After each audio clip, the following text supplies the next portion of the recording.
ఎన్ని పునరుద్ధానాలు ఉన్నాయి?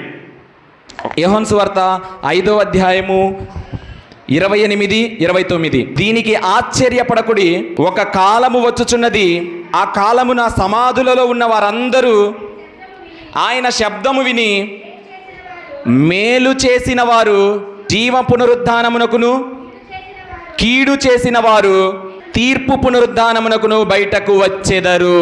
ఇప్పుడు ఎన్ని పునరుద్ధానాలు ఉన్నాయి? ఎన్ని ఉన్నాయండి? 2 ఉన్నాయి.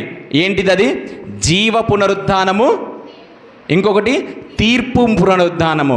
పరిశుద్ధులైన వారు వారి యొక్క మరణము నుండి జీవములోకి వచ్చే జీవ పునరుద్ధానము. ఆ కాలంలో చనిపోయిన భక్తులు వారు మరణించారు కదా, వారు పరిశుద్ధులుగా ఉండి మరణించారు కదా, దేవుని అంటే ఆ ధర్మశాస్త్ర ప్రకారంగా బ్రతికి వారు చనిపోయారు కదా, మరి వారందరినీ తిరిగి లేపాడు. అంటే మరణము నుండి జీవములోకి తీసుకురావడమే జీవ పునరుద్ధానము. మరి ఇంకొక పునరుద్ధానం ఏంటిది? తీర్పు పునరుద్ధానము. ఈ మరణించిన వారిని బ్రతికించి తీర్పు చేయడానికే తీర్పు పునరుద్ధానము కూడా ఉన్నది. ఎవరైతే తప్పులు చేస్తారో, ఎవరైతే పాపము చేసి మరణించారో, ఎవరైతే ఈ లోకంలో పడిపోయి మరణించారో వారందరినీ మరలా బ్రతికిస్తాడు, బ్రతికించి తీర్పు చేస్తాడు. తీర్పు పునరుద్ధానము కూడా ఉన్నది. తీర్పు అయితే మన పరిస్థితి ఏంటి?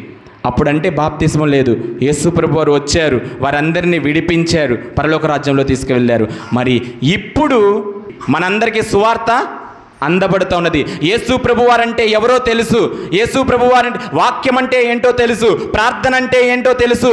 నేటికి సువార్త అందని ప్రాంతము ఒక్కటి కూడా లేదు. అయితే మన పరిస్థితి ఏంటి? ఆయన రాకడ దగ్గరగా ఉన్నది. ఇప్పుడు మనందరము ఆయనతో పాటు లేపబడతామా? ఒకసారి మనల్ని మనము పరిశీలన చేసుకోవాలి.